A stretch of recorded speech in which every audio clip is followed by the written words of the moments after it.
All right, everyone.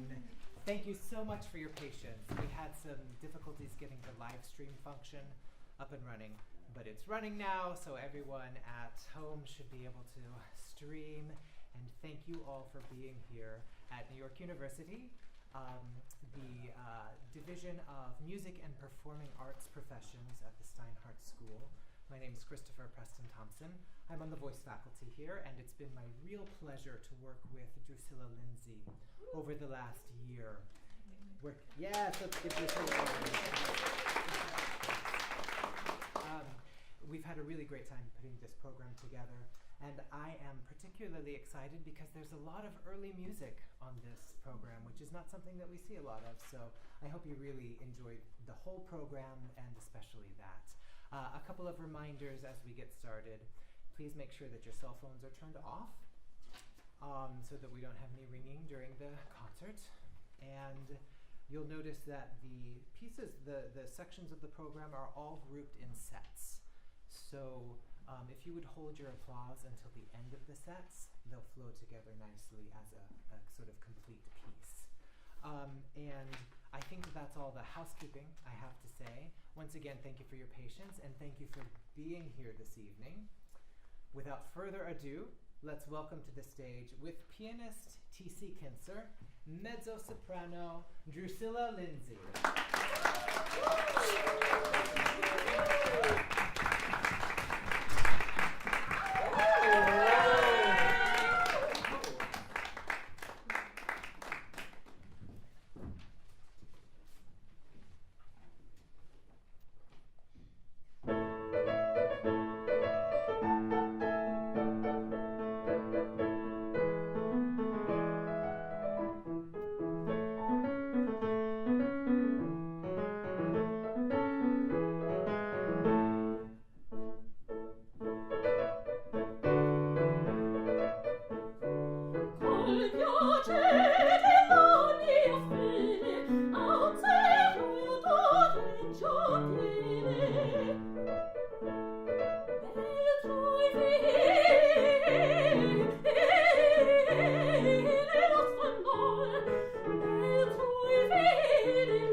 operatic technique.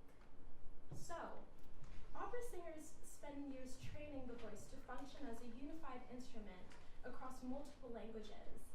Yet, many singers describe each language as physically distinct. Italian feels more open and legato-driven. It's a very rhythmic and legato language. German can feel dense and consonantal. French highly resonant and delicate. This presentation explores whether language itself influences operatic technique through the physical shaping of the vocal tract and resonance system. We're going to explore the interplay of phonetic components in vocal techniques. So let's start with a few definitions. Language, in the sense of speaking terms, is a structured system of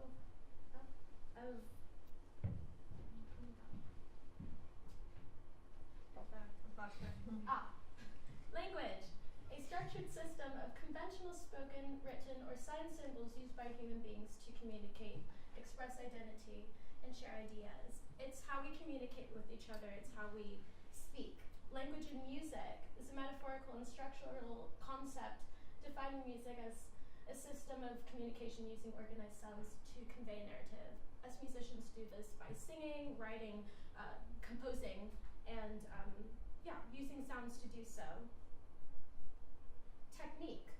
Technique refers to the mastered skills used to produce sound and execute musical ideas. It is specialized voice training.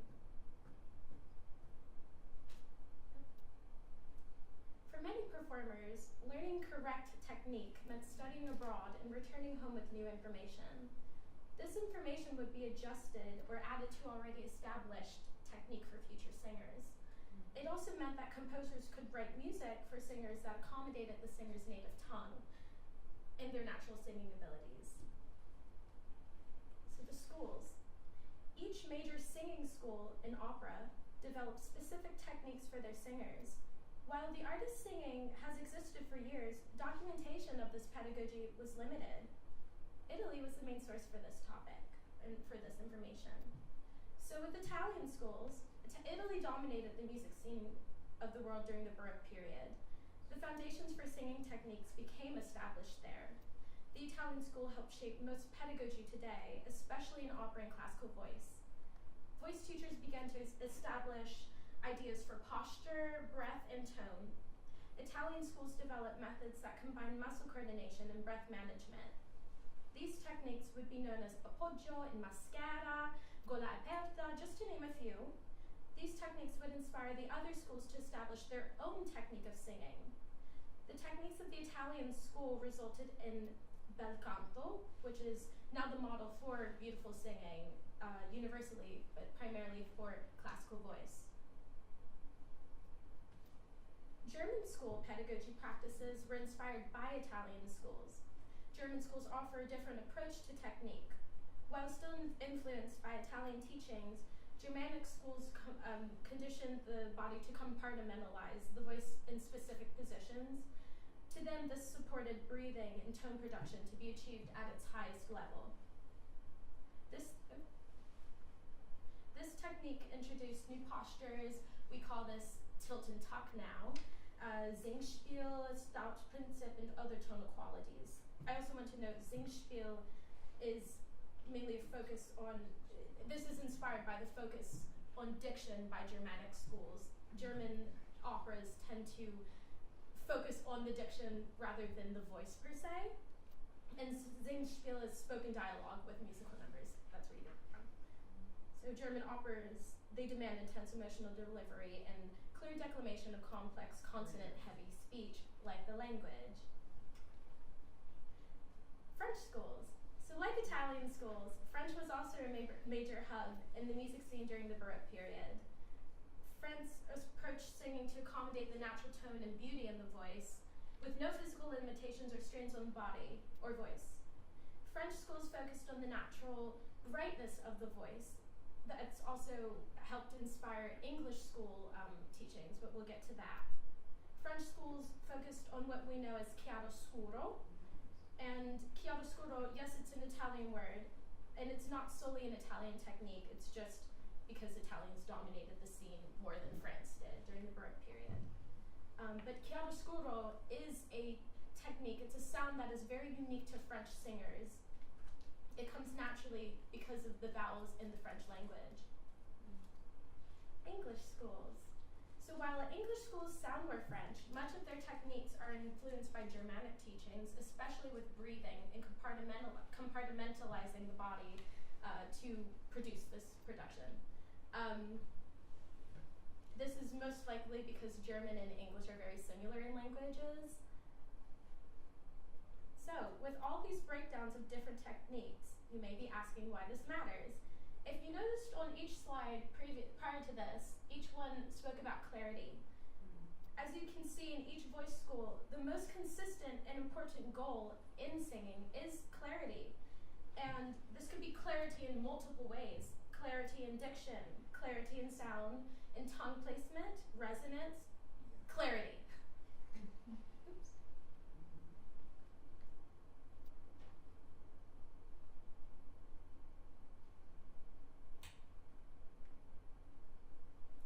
Now we'll discuss languages in the mouth.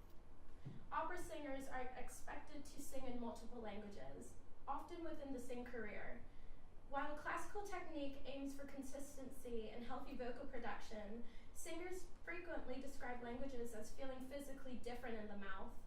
This raises the interesting question, does language itself influence operatic technique because of where the sound resonates and articulates within the vocal tract? Mouth placements and articulatory settings differ significantly between languages sung and spoken. Each language has a unique home base for the tongue, lips, and jaw to produce words and sound efficiently. We all unconsciously hold our mouths in certain positions that create a foundation for that language. Multilingual speakers or singers tend to change the placement of their mouth depending on the language. Languages have more restricted or specific positions than others. In opera, language is not separate from singing technique. Vowels are the foundation of resonance, and consonants affect airflow, articulation, and pacing. Because every language organizes vowels and consonants differently, singers may simply adjust their vocal production depending on the language. The voice is shaped by the vocal tract, which acts like an acoustic filter. Small changes in tongue height, lip rounding, jaw openness, and pharyngeal space dramatically affect resonance. Since languages require different mouth shapes and articulations, they may encourage different vocal sensations. So this is an exaggerated schematic of where languages primarily sit in the mouth. That's not every single word. None of us could go through that. But where the majority of these languages' words tend to sit in the mouth. So as you can see, our English language primarily sits in the center of the mouth and not very far forward. And I will say accents do influence this as well. American English tends to rely heavily on the back of the mouth. Many singers consider English one of the hardest languages to sing operatically because it's inconsistent. The inconsistent vowels and heavy use of diphthongs. Sustaining resonance becomes more complicated when vowels constantly shift mid-word. For example, time, day, go, etc. Italian tends to sit at the front of the mouth and stays resting behind the lower front teeth. This gives the language a clear and resonant sound. As I mentioned previously, Italian is very rhythmic and legato language. Unlike English, where we often use the back of our mouth, Italian requires an active tongue and active tongue placement.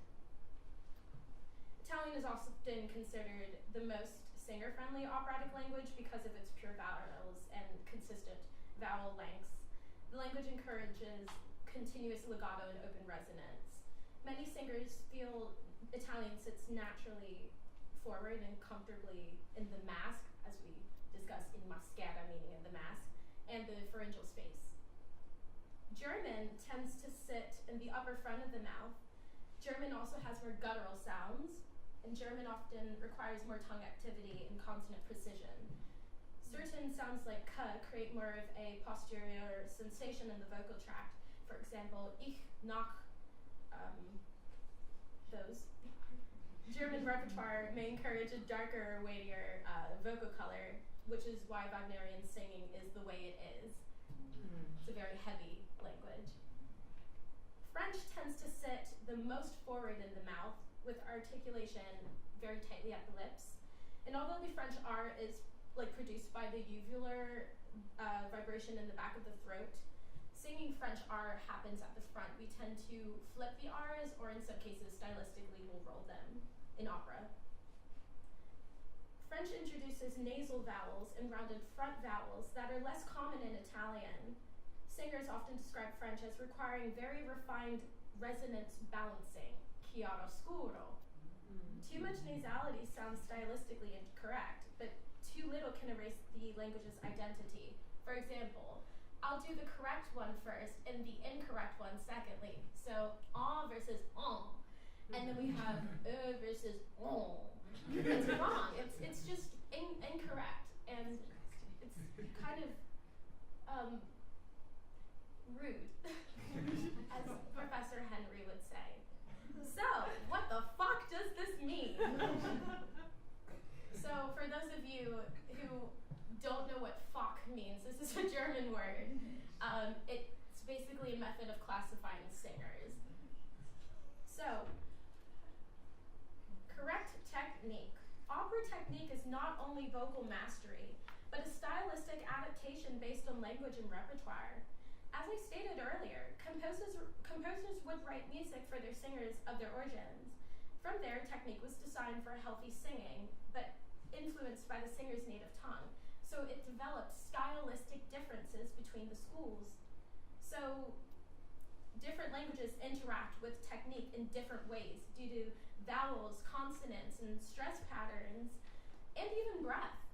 These interactions created stylistic differences, Italian versus French versus German, etc., even Russian.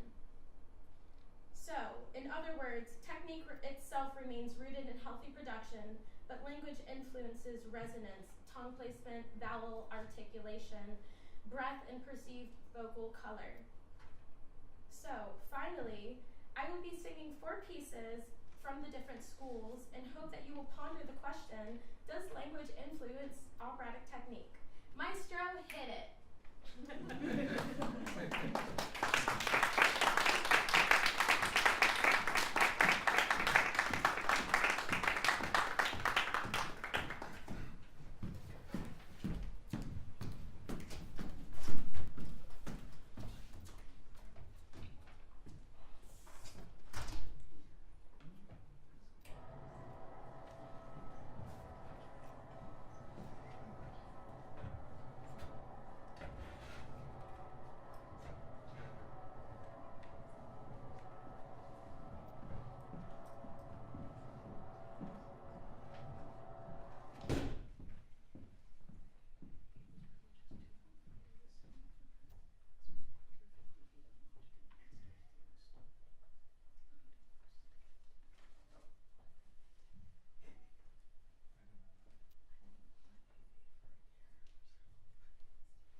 Thank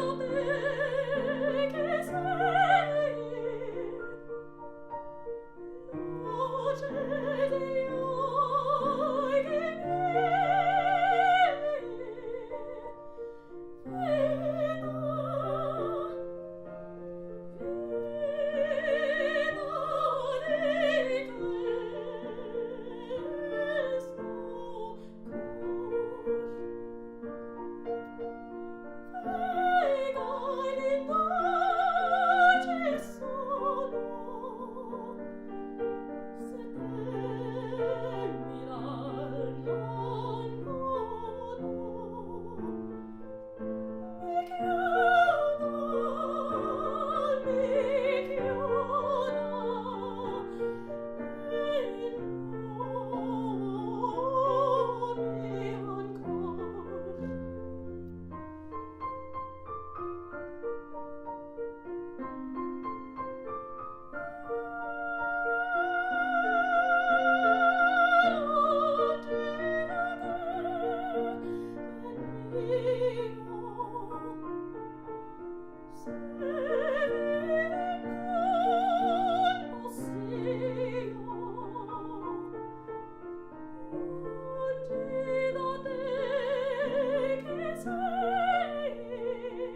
Oh, wait, in progress, but I want to treat it. Oh, she's resident. I saw her at the distance today. Oh, great. Yeah, she's lovely. Oh, my goodness. I've only like interacted with her like Oh, he's so cute. just to say hello. Congratulations. Hello. So you teach voice? I don't teach voice there. Damn, that's a lot. Yeah. They don't have a voice.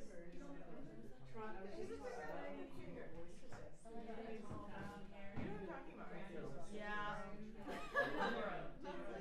Ender from my But family. you, Yeah. so you actually, you have a This great. family or what? They do new states. It's kind of like I'll know it when I see it. Well, like I said, I haven't interacted with her. Yeah. So I'll Is go there? ahead and talk about one. Oh, by the way, I'm just Professor, Dr. You would be really wonderful. Yeah. Kind of, you gotta get it or whatever. There's some Petaways here. He's one of them. This like Yeah. This is gonna be your godmother. Okay. Always kind of Oh my god. It's like, I'm saying, like, Yeah. please. And yours is very specific. Yeah. Like, Do you Yeah. have You have to really like almost like Yeah. He was, Cleveland, mm-hmm. is he still living? I'm not sure. it's like every the spectrum level is. From what I just found.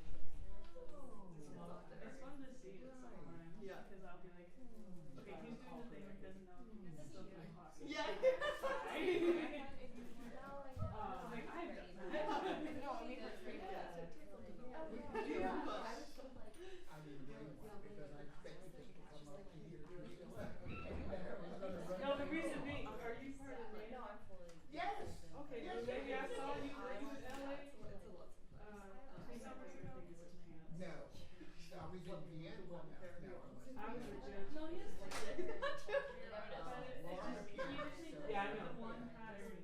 okay, we're in Iowa. Yeah. Now it's gone. You should know a little bit. Mademoiselle. Get that check, girl. You never I make can this still right. see him That's just like, wrong. curling up on the. That's like, for what do they say, like be like it. Like doing something some like binaural amplifier recordings on the way. Because he found like a cool pigeon or something. Just like Right. genuine awareness of Well, the shadow system. Yeah. oh, I love it. my only sister, I know you're an artist. Are you an artist? Oh my gosh, that would be there. she's a policewoman. Yeah. Yeah. Oh, right. I forgot.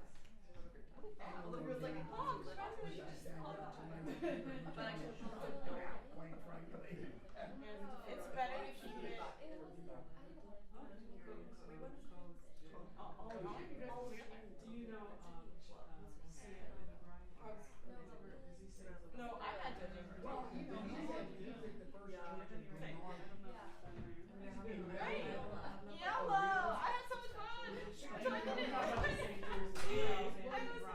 Look it. Let's get that whatever the fuck. Bye, motherfucker. I'll be you so much. You're not a member of that church. No, I'm a member of Abyssinian. Exactly. We were done. Good. He used to sing for good. I didn't swear like shit. I want to go later too. Yeah, really. Don't wear anything. We had ours last night. I'm gonna get the game. Train. That's literally, I'm training my ass off. I'm getting So this I'm like, Look for it. like actually last few podcasts On the screen. like Yes, we're still in No, I'm not doing anything now. and I literally like on Tuesday I felt I mean, we have 20. the whole day and I was like, what is this? Weird. And then I have like my vocal performance and then He got whatever. Yeah, I will down the stairs. and I literally showed my cousin a shirt and got He's like, but he's like, So he's bad. getting his friends. Yeah. He's getting his partners. Yeah. Okay. Are we talking back in the That That's Well, you know what? directors, You know, everywhere. well, what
Vedrem sonar vi ancora del Padre suo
Thank you.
Rosa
but they glided away in a merry mood to the roses' boss, and there they danced on the dewy grass till the wheels were being lost.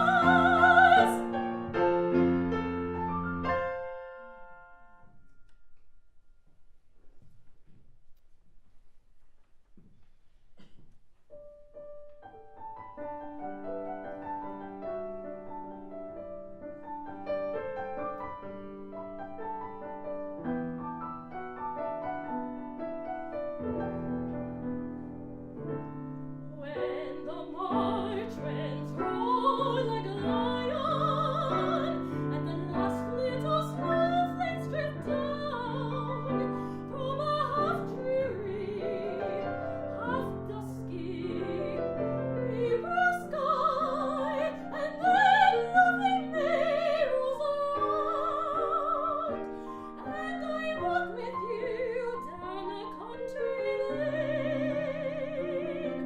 We know that spring has come again. Spring has come again.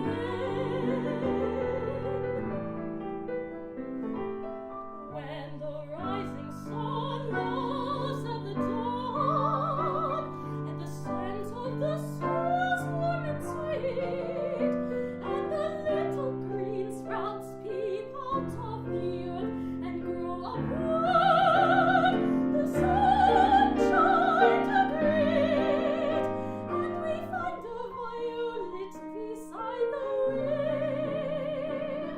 We know that spring has come to stay. Spring has come my way.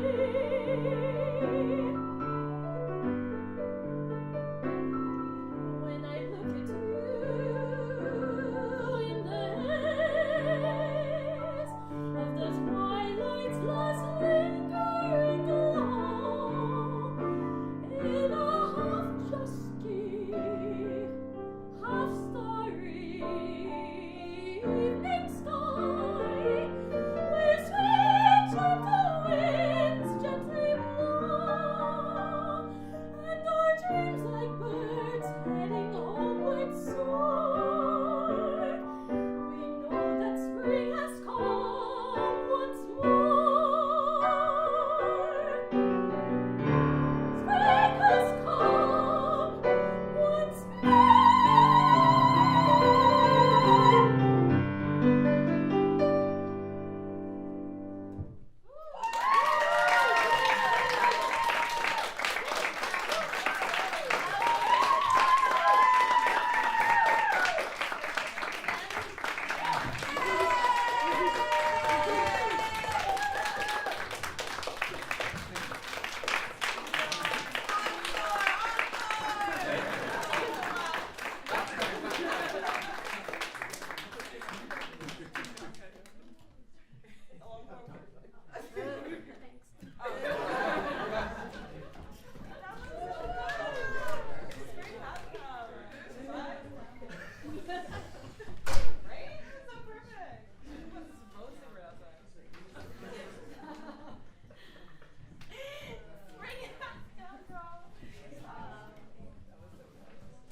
I would like to take a moment and express my deepest gratitude to the people who have shaped me as a musician and as a person.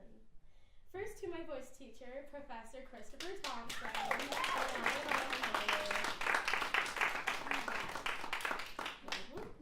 Thank you for your patience, your honesty, and for consistently pushing me to trust my instrument, even when I didn't trust myself. Your guidance has not only shaped my voice, but my confidence in it. And thank you for being patient with my French, and my German, and my Italian, and my English. To my my opera coach, who can't be here tonight, hi Dr. G, shout out her. We love her. Thank you for your artistry, your detail, and for helping me understand that every phrase carries intention. You've taught me to think beyond notes and into storytelling, and that has changed the way that I perform. We've been working together since my first year at NYU, and the relationship we have is very dear to me, and I thank you so much for that. To my parents,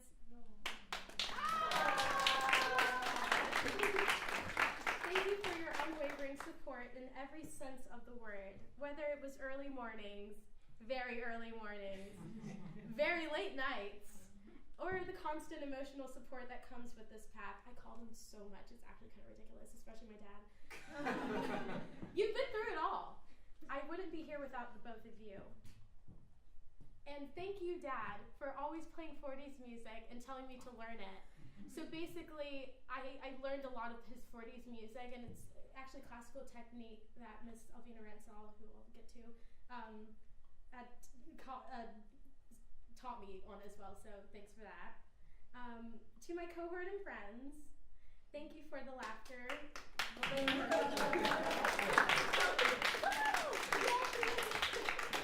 you for the laughter, the late rehearsals, the shared stress, and the constant encouragement.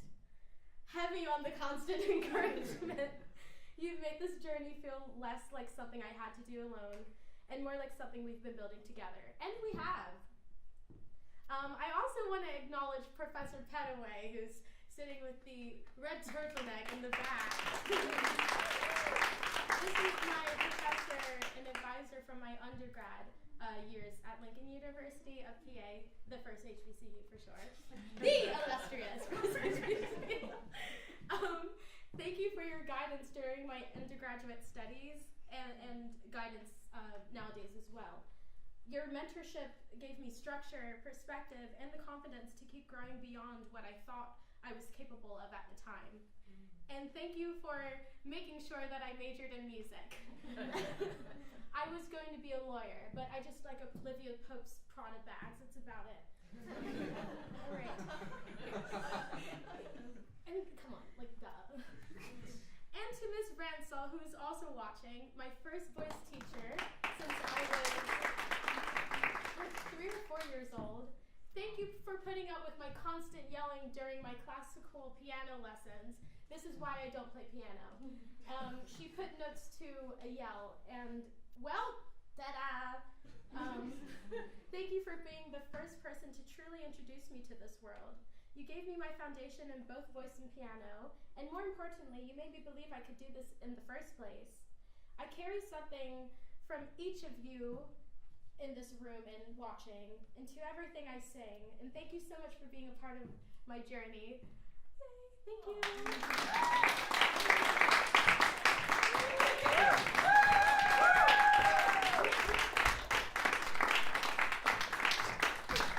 One more thing, since we're here. This I got in Majorca. These are vintage 2008 Givenchy that I found. Fantastic. So everybody look at too.